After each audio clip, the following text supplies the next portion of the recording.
Du coup, j'ai choisi de faire Gizmo et de le placer dans un univers tout vert en fait. Donc, on peut voir des sortes de flaques vertes qui dégoulinent sur la cassette. Donc, j'ai pris une cassette parce que vu que c'est un vieux film, eh bien, je trouvais que ça allait. Enfin, c'est une suspension. Donc, ça allait avec. Donc là, on a une ortie. Ici, on a une ronce. Donc, j'ai fait toutes les épines à la main, bien sûr. Certaines sont rouges, d'autres vertes. Et là, on a la main du Gremlins qui arrive comme ça. Et on peut voir que les yeux de Gizmo sont assez malicieux parce qu'il sait ce qui va se passer. Il va se faire mal, en gros c'est ça. C'est un peu une revanche de Gremlins 2. C'est le contraire, c'est Gizmo qui est en mauvaise posture. Il a la main justement du Gremlins avec un cigare au-dessus de sa tête, du coup il a peur. Alors que là il gère, hein. Il est malin, enfin il a un air malicieux. Donc je vous zoome un peu sur ses yeux, ses oreilles, donc il y a les veines qui sont faites... Ah, on voit pas bien. Il y a des veines rouges et vertes. Et avec son livre et des lunettes 3D, je vous fais un petit zoom sur ses petites mains avec ses ongles et les phalanges. Et donc il lit un livre Power of Green de Andy Red, Red Green, c'était pour un petit jeu de mots.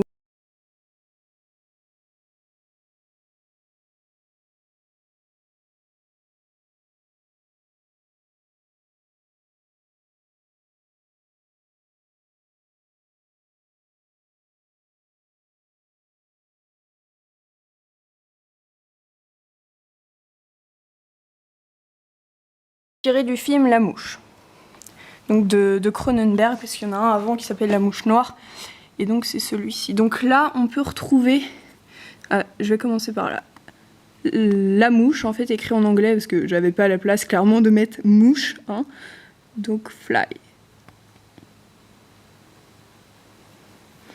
Ensuite, on a une petite tache verte, donc ça symbolise la fois où il vomit dans le film, désolé pour le spoil. Et à la fin de sa transformation, l'œil de la mouche. Et ici, donc, la porte qu'on peut voir là. Et tout en haut, l'insecte, la mouche. Voilà. Je l'ai...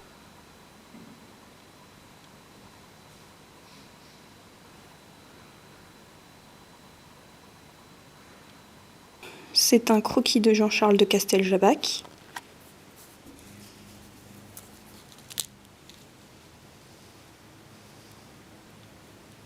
Voilà.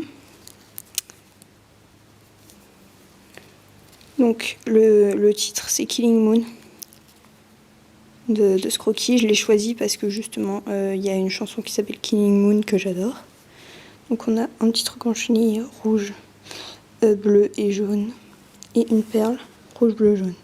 Parce que c'est ses couleurs de prédilection.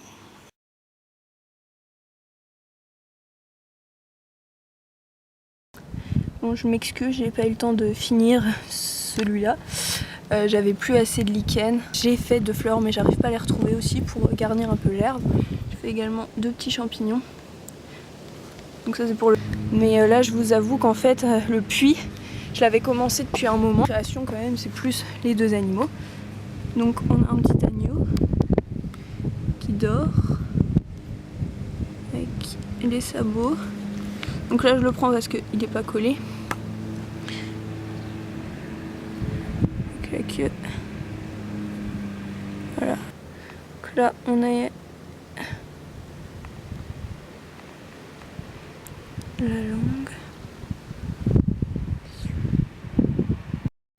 C'est vrai que le tamanoir va pas très bien avec l'agneau, mais j'ai commencé dès que le concours a été mis en ligne, et je viens de finir là, donc on est le 27 janvier.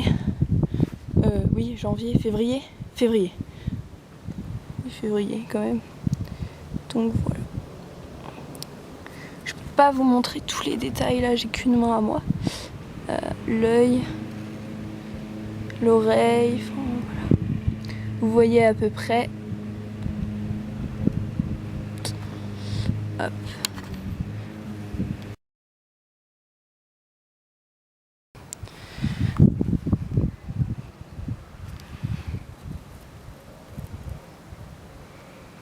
Voilà, qui sont dans une forêt, donc il y a la maman. Il y a le petit qui est là. Enfin, un des petits. Il y a un autre petit qui est là, qui joue avec des cheveux. Donc là, c'est un sucre roux. C'est pour la blague. Allez.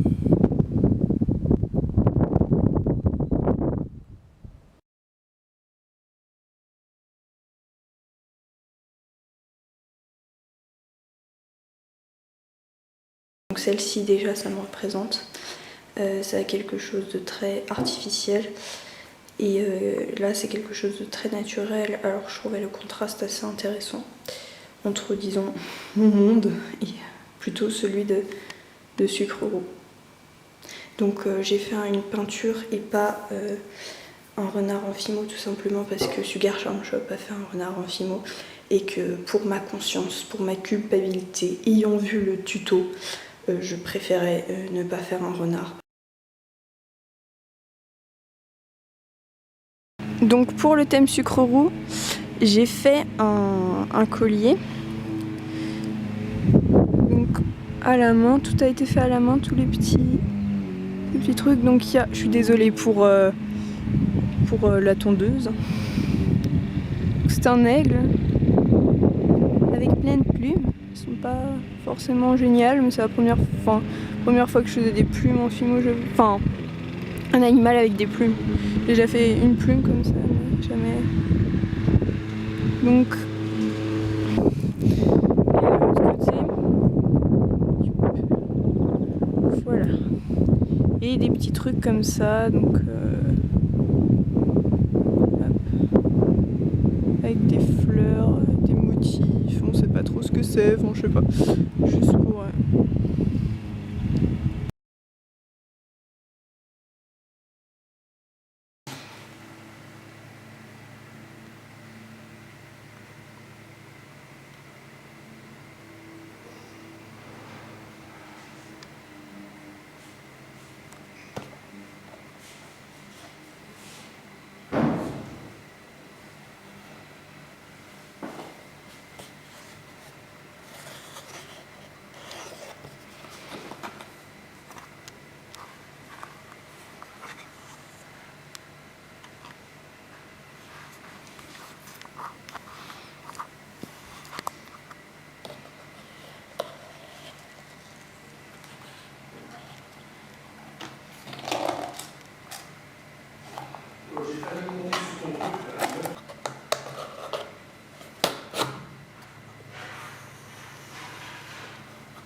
Donc, je vous montre pour le thème féerie ce que j'ai fait.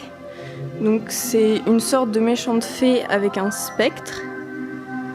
Enfin, méchante, disons méchante parce qu'elle est pas très jolie.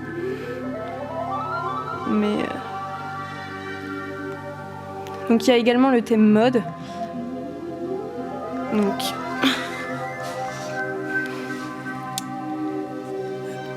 on peut voir des petits boutons sur sa robe.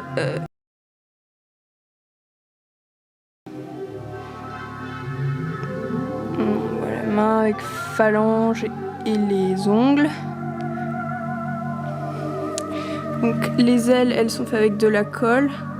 Je vais vous montrer les reflets après. Et les petites chaussures sont inspirées de David Bowie. Voilà.